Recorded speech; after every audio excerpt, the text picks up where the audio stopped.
Hello friends, Yamini ज्योतिष में आपका स्वागत है।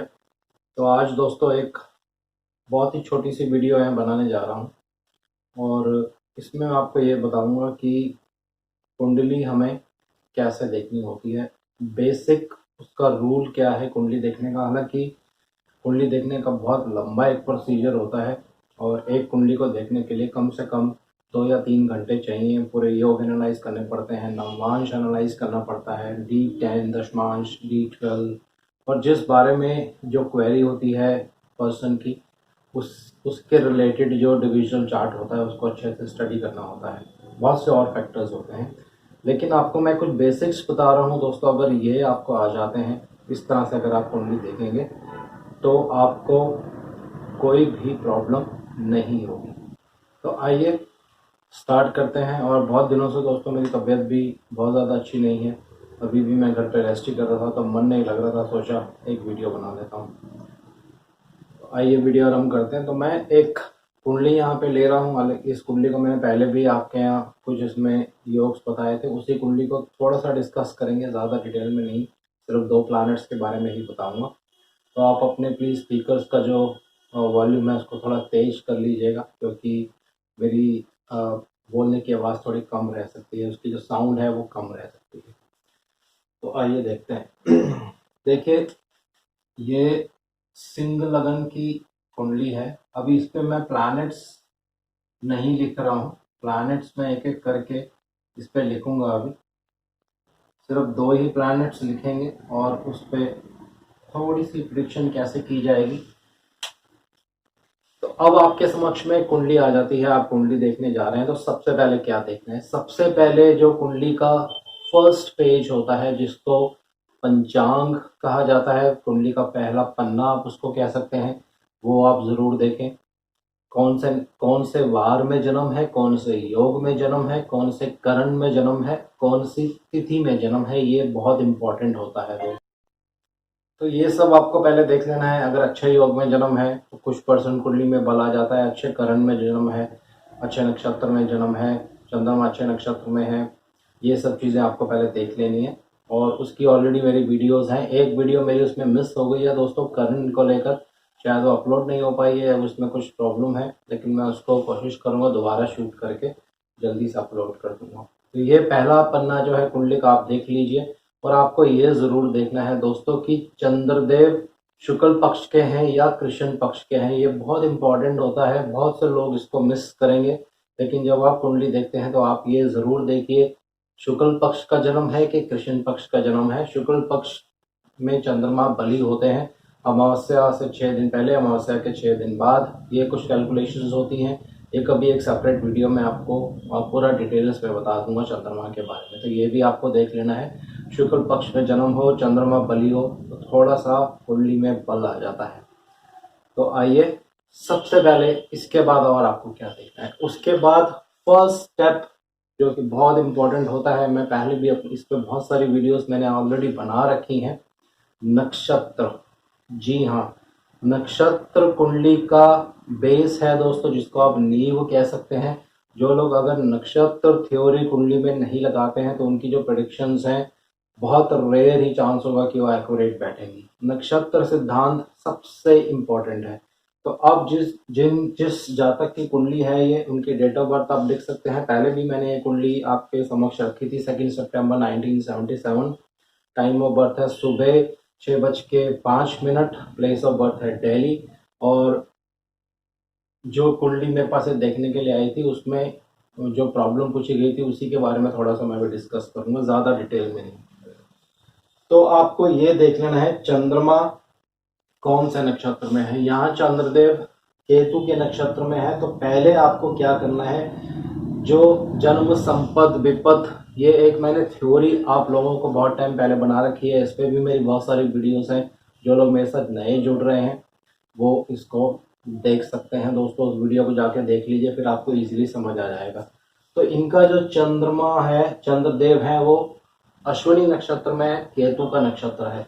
तो आपको जल्दी से उसके बाद जो है दशा सिद्धांत लिख लेना है। केतु के बाद दशा आती है शुक्र की। शुक्र सूर्य, सूर्य के बाद चंद्र, मंगल, राहु, बृहस्पति, शनि और बुध। तो ये दशा सीक्वेंस है दोस्तों। चंद्रमा आपके जो भी नक्षत्र में होगा तो आपको सबसे ऊपर वो प्लैनेट का नेम लिख लेना है। तो ये जो होगा हमारा टारगेट हो जाएगा, इसी को हमें टारगेट करना है, इस नक्षत्र को। तो ये पहले आप नोट कर लीजिए, ये बहुत इंपॉर्टेंट है। अब हम क्या करेंगे, इस यहां से तीसरा यानी कि केतु के बाद शुक्र की दशा आती है, शुक्र के बाद सूर्य, सूर्य के बाद चंद्र, चंद्र के बाद मंगल, फिर राहु, बृहस्पति, शनि और बुध देव। तो तीसरा और 1 2 3 4 5 पांचवा, 6 7 सातवां, 1 2 3 4 5 6 7 8 9।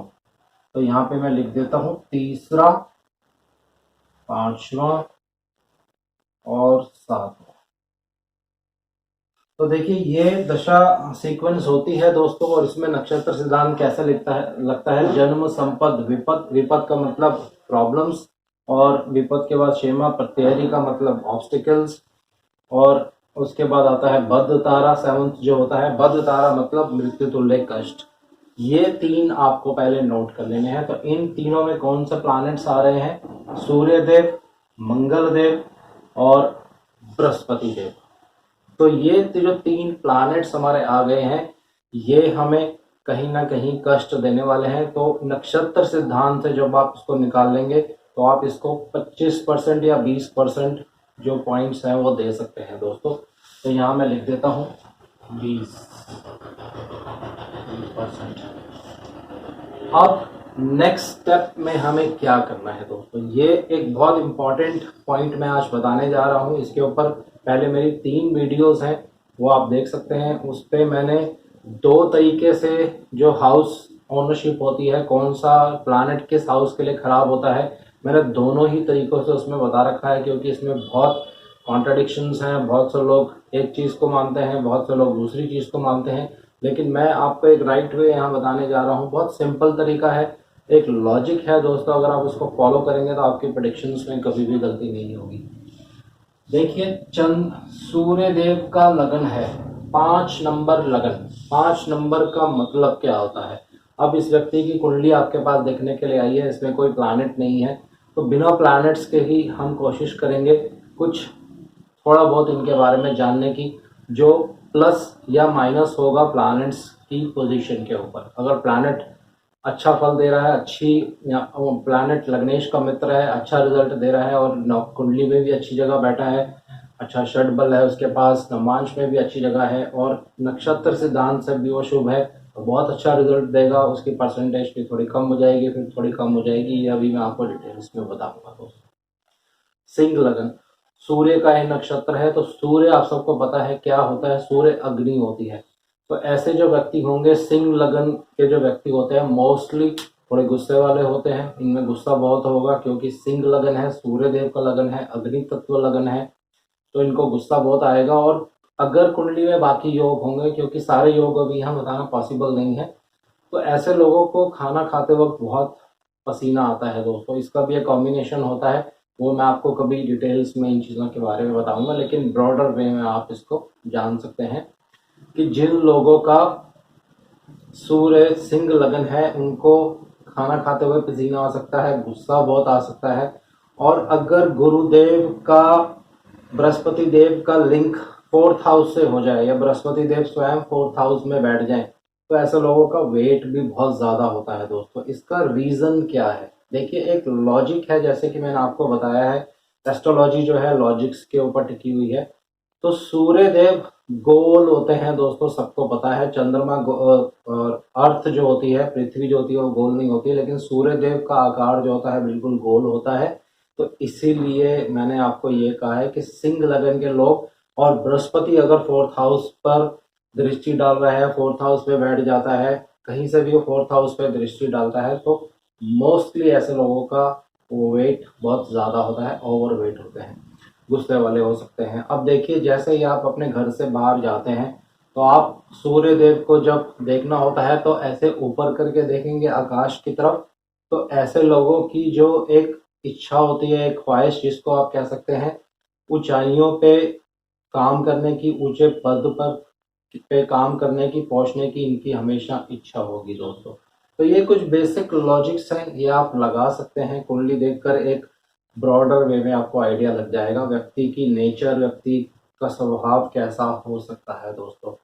और नॉर्मली सिंह लगन के जो लोग होते हैं, एक एवरेज हाइट होती है उनकी, बहुत ज़्यादा लंबी हाइट नहीं होती है। अगर उसमें शनिदेव की इन्वॉल्वमेंट हो जाती है तो हाइट जो है थोड़ी लंबी हो सकती है। तो ये कुछ बेसिक पॉइंट है। तो अब यहाँ पे मैं आपको ये बता रहा हूँ कि 5 नंबर लगन मतलब सूर्य देव इस जातक के लिए सदैव शुभ रहेंगे दोस्तों।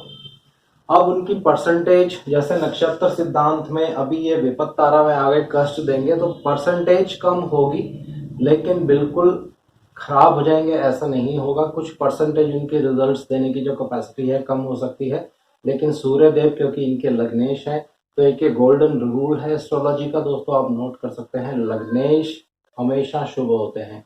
बहुत अगर उन पे मेलेफिक प्रभाव होगा तो ही वो कुछ अशुभ रिजल्ट देते हैं, लेकिन लग्नेश सदा शुभ होते हैं दोस्तों। तो पहला पॉइंट आप यहाँ नोट कर सकते हैं। अब देखिए, इसके ऊपर एक और मेरी पहले वीडियो है दोस्तों। सेकंड हाउस जो होता है न्यूट्रल हाउस होता है दोस्तों। यहाँ पे जो राशि होगी वो कभी भी अपना फल नहीं देगी। अगर उसकी दूसरी राशि, किसी भी प्लैनेट की दूसरी राशि दूसरे हाउस में पड़ रही है तो वो उसका रिजल्ट देगी, और प्लैनेट जहाँ पे प्लेस्ड होगा उस हाउस का वो रिजल्ट देगा। तो यहाँ पे आपको मूल त्रिकोण राशियां भी याद करनी पड़ेंगी दोस्तों। देखिए, ये बुध देव की मूल त्रिकोण राशि है। मूल त्रिकोण राशि में प्लैनेट 85% रिजल्ट देता है दोस्तों। ये आपको नोट कर लेना है, ये प्रेडिक्शंस में आपके बहुत काम आने वाला है। मूल त्रिकोण राशि में प्लैनेट 85% रिजल्ट देता है, और बाकी जो उसकी दूसरी राशि होती है उसका सिर्फ 15% ही रिजल्ट होता है। तो अब देखिए, बुध देव यहाँ पे इस हाउस में आने की वजह से मारक भी बन गए, लेकिन क्योंकि ये न्यूट्रल हाउस है तो ये जो 75% रिजल्ट है ये बुध देव ये रिजल्ट इस हाउस का देंगे दोस्तों, 11th हाउस का। तो 11th हाउस त्रिशदाय भाव होता है दोस्तों। अगर आपको नहीं पता है तो आप इसको नोट कर लीजिए। 11th हाउस में जो राशि होती है, जो उसके प्लैनेट लॉर्ड होते हैं, वो शुभ नहीं माने जाते हैं। तो 11th लॉर्ड को बहुत ही अशुभ माना जाता है दोस्तों, क्योंकि इसमें बहुत सारी थ्योरीज होती हैं। लगन से छठा, फिर छठे से छठा, भावार्थ भावम एक कॉन्सेप्ट होता है, उसके अकॉर्डिंगली अगर आप देखेंगे तो 11th हाउस शुभ नहीं होता है। तो यहाँ पे क्या होगा, 15% तो इसका अपना रिजल्ट ये देंगे ही, प्लस 85 इस न्यूट्रल हाउस का भी रिजल्ट इनमें ऐड हो जाएगा। तो ये 100% रिजल्ट यहाँ पे देंगे दोस्तों। खराब रिजल्ट 100% बुध खराब रिजल्ट यहाँ पे देने वाले हैं। और अगर भाग्यवश ये बुध वक्री हो जाते हैं, रेट्रोग्रेड होते हैं, तो इनके खराब रिजल्ट देने की कैपेसिटी जो है वो 3 गुना बढ़ जाएगी, यानी कि 100 इंटू 3 करेंगे तो 300%। तो बुध इस लगन के लिए अच्छा रिजल्ट नहीं देते हैं दोस्तों। जब भी बुध की दशा अंतरदशा आएगी, आपको कुछ प्रॉब्लम होगी, तो आपको इसको कैसे कोरिलेट करना है ये थोड़ा सा डिटेल्स में आपको बताता हूँ। हो सकता है ये वीडियो मैं 2 पार्ट्स में बनाऊं दोस्तों, क्योंकि बहुत लंबी हो जाएगी, और कुछ जो मेरे व्यूअर्स हैं, सब्सक्राइबर्स हैं, वो मेरे से नए जुड़े हैं, तो उनको थोड़ा समझने में प्रॉब्लम हो सकती है। तो बुध क्या होते हैं दोस्तों? बुध बुध आपकी छोटी सिस्टर है। बहुत लोगों को शायद नहीं पता होगा, ये मैं आपको बता रहा हूँ। बुध आपकी कजन सिस्टर, छोटी जो कजन सिस्टर होती है वो भी आप ले सकते हैं, आपकी छोटी सिस्टर भी ले सकते हैं, आपकी बुआ ले सकते हैं, आपकी मासी जो होती हैं उनको आप ले सकते हैं। तो बुध इन 3 चीज़ों को रिप्रेजेंट करते हैं। तो क्या होगा, अगर कुंडली में बुध की पोजीशन खराब होगी, बुध खराब जगह पे प्लेस्ड होंगे, तो आपकी छोटी सिस्टर, अगर छोटी सिस्टर होंगी तो नॉर्मली ऐसे केसेस में छोटी सिस्टर नहीं होती है, उसके क्या कॉम्बिनेशंस होते हैं वो भी मैं नेक्स्ट वीडियोस में और आपको डिटेल्स में बताऊंगा। अगर आपकी छोटी सिस्टर है, कज़न सिस्टर है, तो जब भी बुध की दशा अंतर दशा आएगी आप नोट कर सकते हैं, उनको प्रॉब्लम होगी, आपकी मासी, आपकी बुआ, इन सबको प्रॉब्लम्स होंगी दोस्तों। तो अब बुध और किस चीज़ के कारक होते हैं? बुध कारक होते हैं दोस्तों कम्युनिकेशन के, बोलने के। क्योंकि देखिए दोस्तों, जब बच्चा पैदा होता है, कोई भी संतान जब आपके घर में पैदा होती है, तो ये उनका लगन है, यहाँ से फिर वो सेकंड हाउस में चलता है तो बोलना सीखता है, जिसको आप बेसिक एजुकेशन कह सकते हैं। बोलना सीखने के बाद जब वो थर्ड हाउस में आता है तो वो कम्युनिकेट करता है दूसरे वर्ल्ड से दोस्तों। तो काल पुरुष की कुंडली में थर्ड हाउस में 3 नंबर राशि होती है, इसको ऐसे कोरिलेट किया जाता है। तो 3 नंबर का मतलब क्या है? कम्युनिकेशन। तो क्या होगा अगर बुध कुंडली में खराब होंगे, बहुत ज्यादा खराब पोजीशन लेकर बैठे होंगे, बहुत मैलोफिक्स का प्रभाव होगा। जो प्रभाव नहीं होगा तो क्या होगा, व्यक्ति की कम्युनिकेशन जो है खराब हो जाएगी। खराब होने से मेरा मतलब ये है दोस्तों कि अच्छी तरह से वो कम्युनिकेट नहीं कर पाएंगे, अपनी फीलिंग्स को एक्सप्रेस नहीं कर पाएंगे दूसरों के सामने, या उनकी बोलने में बहुत ज़्यादा गुस्सा होगा, बहुत ज़्यादा कड़वापन होगा। और बुध किस चीज़ के कारक होते हैं? बुध कारक होते हैं एजुकेशन के दोस्तों। अगर किसी बच्चे की कुंडली में बुध पीड़ित है, बुध अच्छी पोजीशन पे नहीं है, तो आपको उस बच्चे को बहुत मेहनत करनी पड़ेगी पढ़ाने के लिए। तो इसके लिए बहुत अच्छी रेमेडी होती है दोस्तों, भगवान गणेश जी की पूजा आप करिए। अगर आपकी कुंडली में बच्चे का बुध खराब है, भगवान गणेश जी की पूजा बहुत बहुत लाभ देती है इस केस में दोस्तों। तो यहाँ से आपको आइडिया लग गया कि इस व्यक्ति की एजुकेशन खराब हो सकती है। अब खराब होगी या अच्छी होगी, ये प्लैनेट की पोजीशन से प्लस माइनस होगा। थोड़ा सा ब्रॉडर वे में आप इसको यूं स्टडी कर सकते हैं। अब बुध किस चीज के और कारक होते हैं? बुध कारक होते हैं दोस्तों, जैसा कि मैंने बताया, कम्युनिकेशन के। अगर यही बुध देव राहु देव के साथ विराजमान हो जाएंगे कुंडली में तो क्या होगा, आप कम्युनिकेट करेंगे एक दूसरी लैंग्वेज में, क्योंकि राहु देव जो होता है विदेशी होता है, तो ऐसे लोगों को दूसरी लैंग्वेज आ सकती है।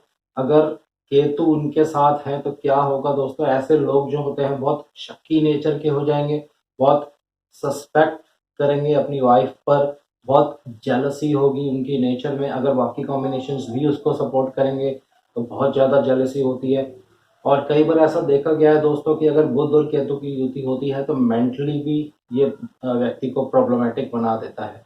वही अगर बुध और चंद्रदेव एक साथ हो जाएंगे तो क्या होगा, चंद्रमा एक कोमल प्लैनेट है दोस्तों, बहुत ही कोमल प्लैनेट है, और बुध को आपकी स्किन का भी कारक माना जाता है। तो ऐसे बच्चों की जो स्किन होती है बहुत सॉफ्ट होगी। कई बार आपने देखे होंगे जो बच्चे होते हैं उनकी स्किन बहुत सॉफ्ट होती है। तो इस तरह से अलग अलग प्लैनेट्स के कॉम्बिनेशन से अलग अलग कॉम्बिनेशंस बनते जाएंगे। बृहस्पति के साथ होंगे तो विद्या और ज्ञान का बहुत नॉलेज होगा। शनि देव के साथ होंगे तो बिजनेस माइंडेड हो सकते हैं, बिजनेस करने की आपकी प्रवृत्ति होगी। अगर मंगल देव के साथ होंगे तो कमर्शियल प्रॉपर्टीज सेल परचेज का आप काम कर सकते हैं। तो बहुत वास्ट है। शुक्र देव के अगर साथ होंगे तो कुछ कंप्यूटर रिलेटेड सॉफ्टवेयर है, इन चीज़ों में व्यक्ति काम कर सकता है। तो एक ये ब्रॉडर वे में आप आइडिया ले सकते हैं जब कुंडली देखने के लिए आएगी। तो इसका मतलब इस व्यक्ति की एजुकेशन खराब हो सकती है दोस्तों। अगर बुध पीड़ित होगा, इनको स्किन प्रॉब्लम हो सकती है और कम्युनिकेशन प्रॉब्लम हो सकती है, जैसे कि मैंने सारी डिटेल्स आपको बता दी। तो बुध यहाँ पे एक खराब प्लैनेट है दोस्तों, ये आपको हमेशा ध्यान रखना है। अब बात करते हैं इस हाउस के बारे में। ये हाउस भी खराब होता है दोस्तों, थर्ड हाउस। बहुत लोगों को शायद ये नहीं पता होगा, लेकिन मैं बहुत क्लियर ढंग से आपको बता देता हूँ, ये खराब हाउस होता है। अब इसमें कौन सी राशि है? देखिए यहाँ पे 7 नंबर राशि है जो शुक्रदेव की मूल त्रिकोण राशि होती है। 7 नंबर शुक्रदेव की मूल त्रिकोण राशि है। तो जब एक खराब राशि खराब घर में बैठती है तो उस प्लानेट के जो कारकत्व होते हैं वो भी पीड़ित हो जाते हैं दोस्तों। तो सिंह लगन जिनका भी होगा, मोस्टली ये मैंने पहले भी आपको बताया है, 90% कुंडलियां मैंने आज तक जितनी भी अपनी लाइफ में देखी है, सिंह लगन वालों को मैरिज का सुख नहीं मिल पाएगा दोस्तों। मैरिज अच्छे से आपकी नहीं चल पाएगी। बिल्कुल सही चलेगी तो आप कहीं और काम करेंगे किसी सिटी में, वाइफ आपकी किसी और सिटी में होगी। तो 7 नंबर राशि का मतलब है 85% जो शुक्रदेव हैं वो अपना यहाँ रिजल्ट देंगे, खराब रिजल्ट, और सिर्फ 15% जो उनका रिजल्ट है वो एक केंद्र का रिजल्ट आ जाएगा।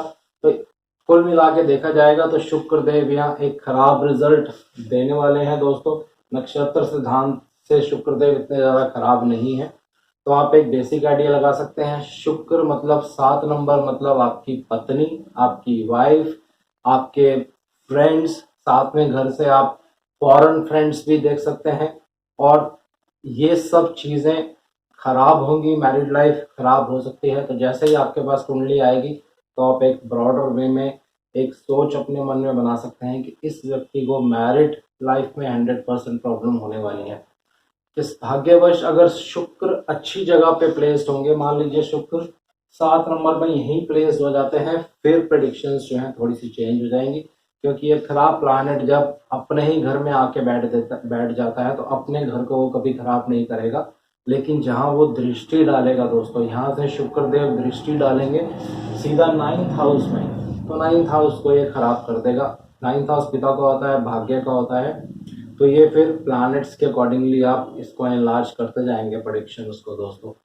तो 7 नंबर राशि और किस चीज़ को सिग्निफाई करती है दोस्तों? बॉडी का एक बहुत मेजर पार्ट होता है, इसको 7 नंबर सिग्निफाई करती है। अगर इस पर मैलेफिक प्रभाव होगा, इस राशि पर भी अगर मैलेफिक प्रभाव होगा तो बॉडी का जो वो पार्ट होगा वो खराब हो सकता है, या आपको बाथरूम करने में प्रॉब्लम हो सकती है।